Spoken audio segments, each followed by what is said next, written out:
Hello, welcome to the Joe Cortez Show here in Las Vegas, Nevada, the entertainment, the boxing capital of the world, the food capital of the world, and the best friends of the world. I got one here with me today, none other than Mark Rich. Hey, welcome to the show, Mark. Thanks, Joe. Thanks for having me here. Well, I'll tell you, Mark, it's always a pleasure to have you around us here. You know, we talk about the good old days. I remember when I first moved to Las Vegas back in 1992, you were probably my first friend I ever met out here in Vegas. And we hit it off real good. We're still friends. I remember I went to your wedding when you got married to that beautiful Christian back 10 years ago. That's correct. At a beautiful golf course, right? Canyon Gate Country Club. Yep, right, you were right. there. I remember we had a good time. Well, I'll tell you, Mark, people want to know about a little bit of some of my friends. Everybody say, Joe, you got a lot of boxing people. Yeah, but you know, there's nobody better than like Mark Rich. You know, Mark is like a real gun-ho guy, best friend you want to have from New York. And here we are. We have a mutual friend, Larry Hazard, who was a boxing referee and is presently the boxing commissioner in New Jersey. And you and him used to go to college together, right? Larry and I were in college together, yes. Right, and right. Last time I saw him was before we graduated, and you were the one that brought me up to date about Larry. Right, yeah. You got to talk to him a while back. I put you on the phone with him. You spoke to him a while back. That was great. He still always stays in touch with me. You know, Larry and I came up together as referees. And then 5 years after he was a referee, he got a call from the governor's office. They said, Mr. Hazard, we want to make you commissioner. He called me up. He said, Joe, what do you think? I said, Mark, Larry, go for it. You know what? Because you can always come back as a referee. But position as a commissioner, not everybody gets our call. And he got the call. He's still there. That was back in the early 80s. And here we're at 2025, and he's still the commissioner. Wow. He's doing very good we're very proud of him. I heard that you're going to be getting another Hall of Fame. Well, that's something else we'll talk about. Okay. I got to keep that quiet on it. We'll talk about it another time. Okay. It'll be officially, we're going to know something about it next week. Anyway, tell us a little bit about what you're doing these days. Now, you first came to Vegas back in 1974. That is correct. Okay, now tell us a little bit about your days when you came to Vegas. You were just starting out. You became a DJ. I did. Can you walk us through a little bit of what you did back then? When I got here to town, there was 230,000 people. Now I think today we have 3.6 million people in this town. It was a close-knit town. It was very friendly. A lot of the mob was still here back in the day. I dealt with a lot of those guys. Yeah. And, I started out, my first club was PJ Bottoms on Circus Drive. Uh-huh. Wow. After that, I went to a club called Dirty Sally's. That's where Steve Wynn's hotel, The Wynn, sits right now. Right. People can't visualize that, but Right. it was right there on the corner. And what hotel is there now? The Wynn. Oh, the Wynn. That's right. The Wynn Hotel. That's right. They got the two of them there. Yeah, it was right where the Wynn was, right on the corner of Sands and Las Vegas Boulevard. And that's where you were DJing. That's there? right. Then I left. Dirty Sally's. Went over to the brewery on Paradise, and then I ran Paul Anka's Jubilation. Wow. And you had your own. That was the top, was it? Say it again? Your club was called the one on Tropicana. Oh, that was the Hop, the Hop. Oldies Club. The Hop. The Hop. And I think that's where I first met you there. That's correct. Yeah, the go. Brought some doo-wop groups in and some oldie groups. I remember one time you had Johnny Maestro and the Brooklyn Bridge. You had him down at downtown Las Vegas, someplace. And you were the guest of honor. Yeah. We had a nice crowd. I brought him in, introduced you at the beginning of the show. You got a nice standing ovation. And then Johnny was more happy to see you than he was to do the show. Well, let me tell you, he was one of my favorites of all times. Because, Johnny Maxwell, for you viewers out there, he's the one who had the song called 16 Candles. And but he was actually with the Crest at the beginning. Correct. And then they became Johnny Maxwell and the Brooklyn Bridge, right? Correct. Right, back in the early 60s. So you guys that might have been around that time. Not too many of you guys are still around. But we're still here. We're still kicking. We are. We still got a little spark in the old flash. We're still here. It's correct. So tell us a little bit about what you're doing now. You're doing some consulting work now as well. Yes. There's some businesses that I had my restaurants for 28 years. All right, let's talk about those restaurants. I had Mark Rich's New York Pizza and Pasta. Right. I ended up having 3 restaurants for a total of 28 years. And about 3 years ago, 2.5 years ago, I sold them. Yeah.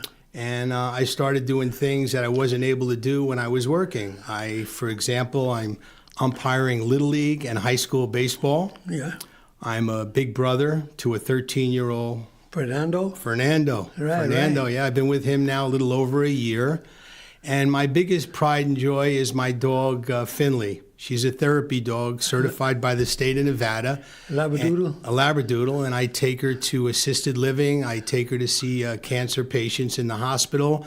And just yesterday, she was down at the jail visiting the 911 operators and the bailiffs who watched the prisoners. Wow. They needed it, and they took 15, 20 minutes out of their day to be able to get on the floor, pet my dog, play with my dog, and it took a lot of their stress away. That was for the individuals that are working there. Correct. But the ones that are behind the bars, they need some help too. they need somebody that can pet on once in a while. That is correct.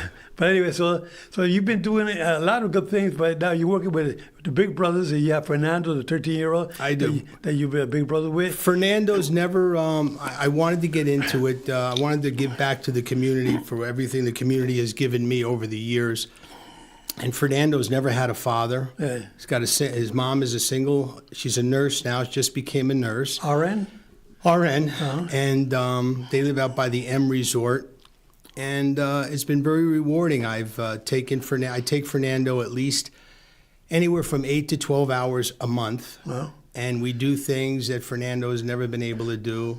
Fishing, bowling, took him to the pinball arcade place on the Las Vegas Strip. And he's been very appreciative. Yeah. And my wife has helped him out with things in school that he's always been shy about. So Kristen, being in the education for 30 years, she was able to advise him of things to tell his counselor, which has helped him out drastically. And the biggest thing was he was always having trouble seeing the blackboard, and no one ever thought to get his eyes checked. So we recommended that. He has glasses now, and the kid's getting all A's and B's. Oh, great. Yeah. You see that? A little simple thing like that they didn't know, and they got a little eye exam. Right. And that's why I tell the individuals out there, yeah, take your children, get the eye test done. Not only that, take a good physical at least once a year. Yes. You know, because you never know what you may have, and you can pick it up on time. You can hopefully, cure it. But vision is very important. Because I always say, your feet hurt, you go to a podiatrist. That's right? correct. Your back hurt, you go to chiropractor. Your vision is something that you feel hardly no pain. Your teeth hurt, you go to a dentist. Your eyes, you hardly ever feel any pain. But it's something I told a lot of seniors about. You got to check that out because there's a lot of eye disorders out there like glaucoma, macular degeneration. But glaucoma, it's like a thief in the night. It sneaks up on you. You feel no pain, right. But if you don't catch it on time, that pressure in your eye builds up. So if you have glaucoma in the family, a history of glaucoma, because that's hereditary, and if you find it in the family, you should get your eyes checked on a regular basis. Because I have a friend of mine who had a little accident working at my house. So I took him to the eye doctor. He had bloodshot eye, and he checked. The doctor said, he's okay. Okay, we'll see you next time. I said, hey, doc, can you do me a favor? It was Dr. Doug Lorenz. He was an ophthalmologist. I said, Dr. Lorenz, can you do me a favor? Can you check the pressure in his eye? He said, okay, let's do that. We checked the pressure in his eye. He said, Mr. Negron, he says, you have glaucoma. Good thing that Joe said, get your pressure checked. I was not going to do it because you already came here for the bloodshot in the eye. Your eye going to be okay, but the blood pressure, the pressure in the eye goes up too high, and that's why they call it glaucoma. And there's no cure for it, but you can control it with different medications, different drops in the eyes. It's important. Yeah, so at least we save it from going blind, which is something that we all got to get our eyes checked. You never know what you may have. Get a regular eye check once a year, you play safe, Okay, so tell us a little bit about, now you say you're working with the youngsters, you do with the consulting, you do with the Labrador, you go to Labradoodle, you go to different places. What else are you doing for your spare time? I mean, you find much spare time? I golf. You golf? I golf 3 days a week. 3 days a week. Faithfully. Are you a good golfer or what? I am a good golfer. Oh, yeah? I average around 82 to 84 every time I play. Well, we'll put you with Tiger Woods in there one day. No, not that good yet, but but I enjoy the game. Yeah? I enjoy the game. Yeah. What was your favorite sport? I mean, I know you like boxing. I love boxing. Growing up, wrestling. Wrestling? Yeah. Who was your favorite wrestler back in the days? Bruno Sammartino. Bruno Sammartino. Yeah, he was a big guy. He was. Very popular. He was. Was that? First time I ever saw him was down in Asbury Park at the convention center. Oh, wow. Was that with WWE or not? It was. It was, eh? Yeah. I think that's what WWE came I think out. it was the World Wrestling Federation back then. I got a friend that was a wrestler. His name is Tyrus. don't know if you see Tyrus. You see him on the Fox News almost every day. Oh, yes. I didn't know that. Yeah, he's a good friend of mine. And one day I was walking down New York. It was about 5 years ago. I'm walking down the street, and I'm walking down the street. I see this big guy, the big giant. He weighs like 350. He's about 6'3", 6'4". And he's walking down the street. I see the headphones on him. He got a baseball hat on backwards. I look at this guy. I say, hey, I said, Tyrus. He says, Joe. He grabbed me right there. He picked me up. I said, wow. He's huge. He picked me. He said, Joe, I'm one of your biggest fans. He said, I love boxing. He said, I never forget the 10th round with Rudder Bowe, Evander Holyfield. You were the referee. I never forget that fight. Will you believe that 3 months later, he's in my house, in my gym, in my boxing ring that I have at the house. He came there to interview me, and they had me on Fox Nation for a 25-minute interview. Yeah, I watch him almost every night. Yeah, very good guy. So tell me a little bit about New York. You came from New York back at Jersey. Newark, New Jersey. Okay, so you came from Newark, New Jersey, and you went to college, and you graduated from which school was it? Keene College. Used to be called Newark State Teachers College. Not there anymore. Well, it's still there, but it's called Keene College. It's Keene College now. Yeah. Okay, so you went to Larry Hazard, and you went back. Joe, the first time I ever got really involved with boxing, I was 17 years old, and my cousin had a clothing store in Newark down on Broad and Market Street. And a guy used to come in all the time, and my cousin would say, do you know who that is? And I had no idea who it was. And he used to come in all the time, and it was Emil Griffith. Emil Griffith. The middleweight champ of the world. He was first welterweight champion back in 1961. And he became champion. He was a great champion. Then he became middleweight champion. Yeah, he was a good one. And he invited me. I used to go to Gil Clancy's, I think it was called the Telstar Gym. Is that the name? That's the name, Telstar Gym downtown, yeah. My brother Mike. In Manhattan? Yeah, my brother Mike used to train at that gym there. Yeah, Emil Griffith was one of the great ones, a great fighter. And he was from the Virgin Islands. Correct. And then he moved to New York. He started working with his manager, had a hat factory, and he used to work there with him. That's right. And, You're right. He got himself started. That's where Emil started. Exactly. Right. Exactly. And so he had a good build. He would have shoulders like I mean, he was really built. He was not a weightlifter, but he was built so well. He was a good fighter, good defense, good banger. He had a good heart. He could hardly ever put him down. Right. Yeah, he was. What was he? 5-time middleweight champ? He was about 4 or 5 times, about 4 times middleweight champion. Yeah, he won different types. He was welterweight and middleweight. Yeah. He was a good guy. I liked him. Yeah. I met him several times, and he fought my mentor. Got me started in boxing with Gaspar Ortega. He fought Gaspar Ortega. Gaspar Ortega gave him his first shot at the first main event for Emil Griffith in the Old Madison Square Garden, where Teddy Brennan was the matchmaker that promoted it for the fight. The matchmaker was Duke Stefano. The director was Teddy. Teddy, what was the name? Anyway, Gaspar Ortega gave Griffith a shot. Griffith got his first main event in Madison Square Garden. He beat Gaspar Ortega, a split decision. 2 judges gave it to Griffith, and the referee, Arthur McCanny, gave it to Gaspar Ortega. That was the first time they fought. And then Gaspar Ortega, who was, like I said, my mentor, he had 185 professional fights when he retired from boxing. Wow. But no one would give him a shot at the title until he had like 80-some-odd fights, and Griffith gave him that shot. Griffith said, I'm going to give him a shot at the title because he gave me a shot for when I was fighting my first 10-rounder at Madison Square Garden. So Gaspar fought Griffith and lost by a technical knockout. That was the first time that Gaspar got stopped. He got stopped again another time by a fighter named Sandro Massinghi in Italy, another technical knockout. That's the only 2 times that Gaspar Ortega had been stopped in 185 professional fights. I didn't know that, Joe. Yeah, he was a great fighter. My mentor guy, may he rest in peace. And his son, Mike Ortega, is a referee here in Las Vegas now. And I've been always trying to help out his son with refereeing. But Gaspar Ortega was the man, but Emil Griffith was unbelievable. Yeah. Yeah. That's when I first got started in boxing, right there. That's where you got boxing back in the early 60s, eh? It was. Yeah. It was. And then I started boxing a little myself at the PAL, and I got knocked out a couple times, and that was the end of my boxing career. Well, at least you give it a shot. I tell fighters out there, anybody just climb up those 3 steps up into the ring, you're a champion. Not many guys have the guts to come up 3 steps into the ring. Yeah. That's tough, It's not easy. You don't play boxing. You could play baseball, basketball, football, boxing. You're in the her business. Yeah. Yeah. Yeah, so tell me, what else is going on here in Las Vegas now that you kind of retired? And Like I said, now that I'm retired, I'm golfing a lot. I'm doing a lot of therapy work and Big Brother work. But now I'm going to start consulting for small business owners, small restaurants, small mom and pops to help them get ahead in business, get more revenue for their business, help them out with employees. There's a lot of factors making something work in a small business. And me doing it 28 years, I pretty got it down pat. Yeah, and I guess I'm sure that purchasing the goods for the store, I mean, you got to know how to shop right. Correct. To get the right, and who to buy things from and without negotiate. getting beat up. Yep. Yeah. If anyone needs me out there, I gave you my my. And if they want to reach you, they can reach you. Your email. They can call me on my phone. My number is 702? 702-524-0969. And my email is nypizzaman69@yahoo.com. Okay, you see it right there on the bottom of your screen. And that's the man, Mark Rich. To tell you, Mark, what else can you tell our viewers out there? You're dealing with, as a big brother, what advice can you give our viewers out there? We got these young kids.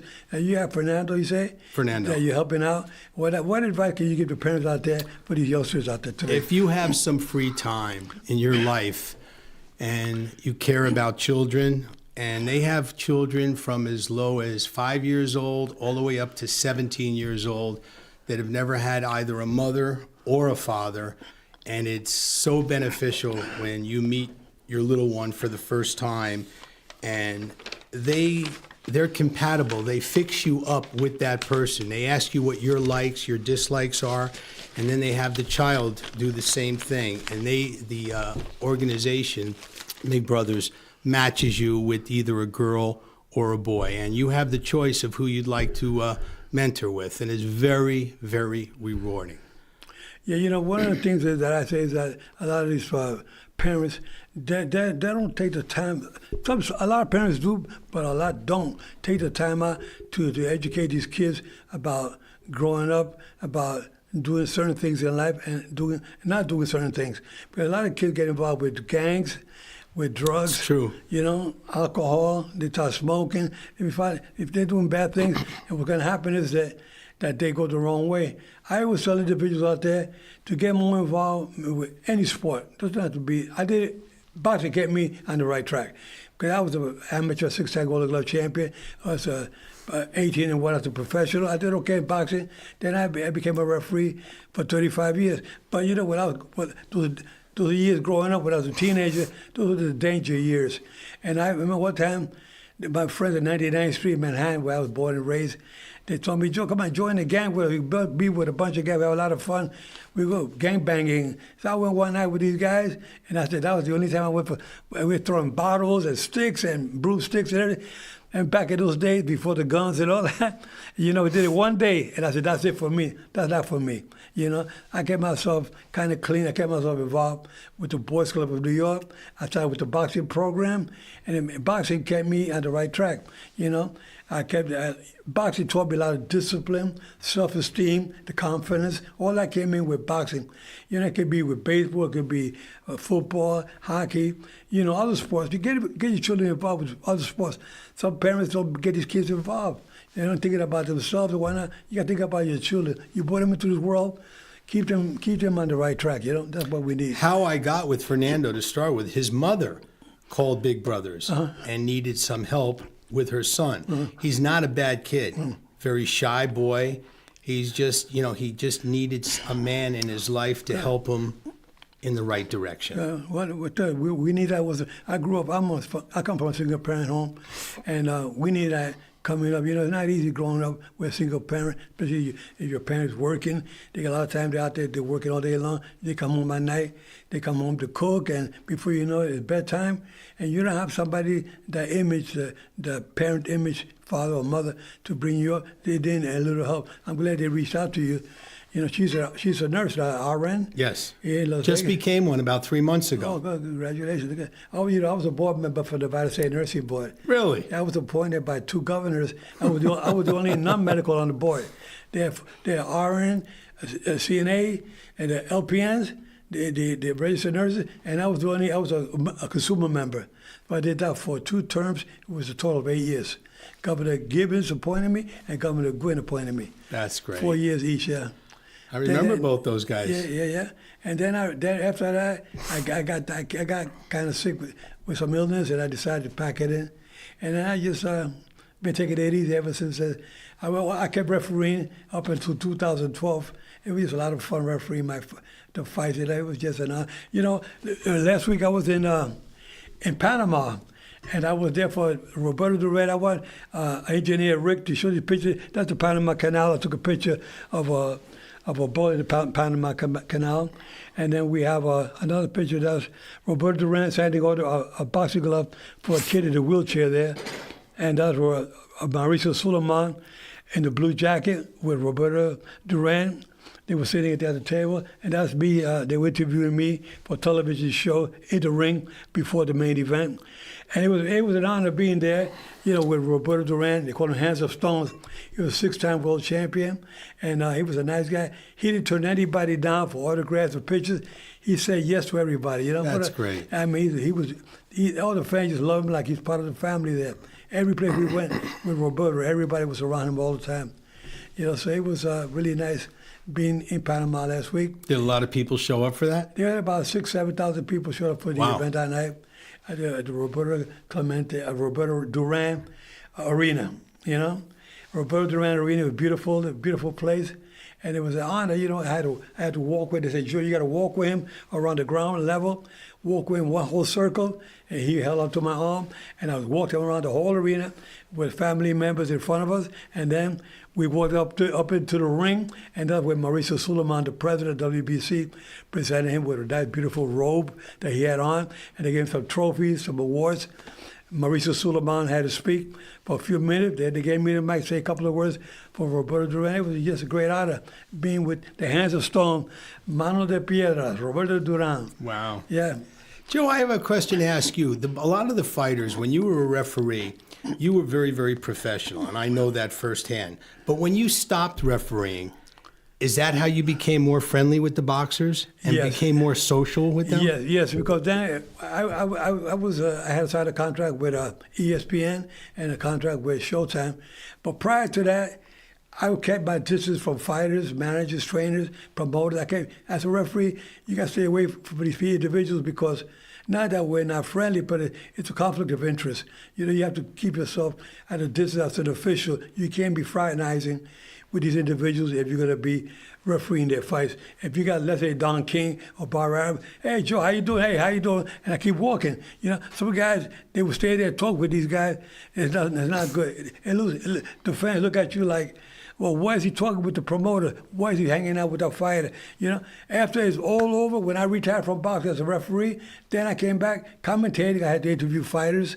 I had to talk to a lot of individuals, maybe some promoters or whatever. But that was after I retired. But as an active referee, keep your distance from them. Keep yourself on the right track as a referee. That's why I got so much respect. Got it. I was fair, but I was firm. Yes, you were. Fair but firm. Yeah. So my career boxing was a lot of fun. I enjoyed it. I've been honored to be in the position that I was able to make. I'm involved in several Hall of Fames right now, and the big one was this one when I got inducted with Mike Tyson, with Julio Cesar Chavez, Sylvester Stallone. I played the Rocky Balboa movie as a referee. That's right. One day I was at a fight one day, and I got a tap on the shoulder. I looked around. It was Sylvester Stallone sitting with Sugar Ray Leonard. He said, "Joe, I'm doing a movie, Rocky Balboa. I want you to be the referee." I said, "Oh, great." He said, "Give me your number." I gave me information. A couple of weeks later, I get a call from MGM Studios and said, "Joe, we'll send you a script for the movie." So they sent me a script, And when I got the script, I went to meet Sylvester Stallone here in Las Vegas. We sat down. I said, "Sylvester, he said, Joe, I want the boxing scene to look authentic. I want to be the best. If you want to make it look authentic, I got to get you real boxing people then." He said, "Can you get me real boxing people?" I said, "Sure." I got him 23 extras. Wasn't Tarver in that? Antonio Tarver was the opponent. He was Mason Dixon in the movie. So, he was his opponent in the ring. So I told Sylvester, "Listen, you want to look authentic? You know the script you guys gave me? I don't need a script. Let me do it the way I normally do. You guys moving around, I know exactly where I got to be and what I have to do. He said, Joe, let's do it your way. And we did it my way, you know what? And it worked out perfectly, you know? Let's do it the way Joe Cortez was referee. I don't have to be referee for the script. I got to have a referee. Give me a script. So the pictures that I got that you had given me years ago, fighting in the ring, you kind of set things up like that? Yeah. I told him, you know, you guys do your sparring, whatever. He said, Joe, I'm going to have him in the corner. You know, you got to be in a certain position. I said, get him in the corner. I know what I got to do. You know, and then the bell would ring, and he'd be throwing punches. The bell would ring, and ding, ding, ding, ding, ding. He's still throwing punches. And I grabbed Sylvester from behind, and I pull him off. When I pull him off, he went flying. He didn't know what the heck. But that's the way I used to do it in the real fight. I would pull fighters off the opponent, the bell ringing. You know, that's the way you got to do as a referee. When we look at the script after we do every shoot, it took like 10 to 12 hours every day for 6 days to do the boxing scene in the Rocky movie. And every time we did a practice shot there, so got to move, we look at the end of outside the ring, they had big monitors. We look at it. He said, Joe, what do you think about that? I said, that one, not that one. That one we take. He said, like I say, he told the director, keep that one. So all the ones that I approved, he kept those. Then those are the ones that they edited and they put for the movie. So the director and Sylvester were fine with everything you did? Yeah, because I could tell that. I said, no, that doesn't look real. That one looks real, you know. And then I got it. That's great. He wanted to look authentic, and we did it that way. Yeah. But anyway, that's how I did. Eddie Murphy, another time, Eddie Murphy also, Joe, doing a movie. I want you to be a referee, a movie called I Spy, where also Wilson. Right. And we did that movie, and we filmed it up in Vancouver, Canada. We were up there for a good 5 days filming that movie, and Eddie Murphy is another one. You know, he said, Joe, I got an opponent here. And I said, yeah, but you know, Eddie, you got to punch him. He said, yeah, but I don't want to. I said, Eddie, he's a professional fighter. He's just taking punches. Hit him in the body. Hit him a shot. And when the bell rings, keep throwing punches. Then let me pull you up for him. Make it look real. So I had to kind of walk Eddie Murphy through that too as well. That's you know? so cool. Yes, it was a lot of fun. Same thing, Antonio Banderas. We did a movie called Blade to the Bone. We did that. Again, I helped Antonio Banderas do the boxing scene with that. We filmed that here in Las Vegas. That one only took about 3 days. And it was a lot of fun. I did one with Wesley Snipes called Undisputed, the prison movie. I remember that. And at the end of the movie, Ben Brames was a heavyweight champion. Actually, in the movie, Wesley Snipes, he beat Vin Brames in prison. But when Vin Brames came out of prison, he wanted to fight him again. No, he fought for the heavyweight championship of the world, right? And he won the championship, and I was the referee in that fight. Wow. And they showed that towards the end of the movie. So it was a lot of fun, you know, getting involved, watching these, doing these movies, these celebrities. You know, it's an honor when I'm sitting there going to do my fight, and you got Bruce Willis, or you got Jack Nicholson. Say, Joe, come here, Joe. They call me by my name, you know. I say, wow, man. They're my heroes, and they call me by my name, and I would hang out. Jack Nicholson always wanted me to sit with him before my fight. He said, Joe, can you sit down with me? I'll be the dressing room security. Come and get me. He said, Joe, Jack Nicholson is waiting for you. Can you sit out there with him? I would go out there and sit down with Jack Nicholson for 2 hours or so before I did the main event. Just talking about the fights that are coming up next. Jack Nicholson was a big fight fan. No, he always loved also basketball. He's a big basketball fan with the Lakers. But he always comes to all the big fights here in Las Vegas. He's still around today, and we love Jack Nicholson, one of the great ones. That's great, you know? Joe. I knew him in his younger years. We used to hang out together. One time we were with Muhammad Ali, Jack Nicholson, and myself at ringside. I got a picture by quarterback scrapbook of 3 of us sitting together watching the fights, you know, before I did my main event. You know, Jack would always want me to be with him. It was always a good time. Jack Nicholson. And great experience being with Muhammad Ali so many times. It was just fun all the time, spending, you know, when I'm refereeing a fight, I see Muhammad Ali sitting there. I see Whitney Houston. I see Jack Nicholson, Bruce Willis, Debbie Moore. I see so many individuals. Everybody, Mark Anthony, good friend, Mark Anthony, the singer, wow, along with J-Lo. You know, we became good friends. They used to always call me, Joe, sit down with us here. I want you to be my friends. I had a good time doing that during my years. Joe, can I say hello to my niece? You say hello to your niece? Samantha. Samantha, I wish you well. I want you to get better soon. And I want to say hello to a dear friend of mine watching in New Jersey with other people, Paul Matteo. Love you, buddy. Paul, Mario, and Samantha, from me, keep your guns up at all time. Everything's going to be just fine. You're going to make it like a champ. You'll be okay. God bless you always. We talk to you guys soon. Mark, thank you for being on the show. Joe, you're the best. Keep your guns up at all time. Remember, guys, we're fair, but we're firm. Take care. See you next week.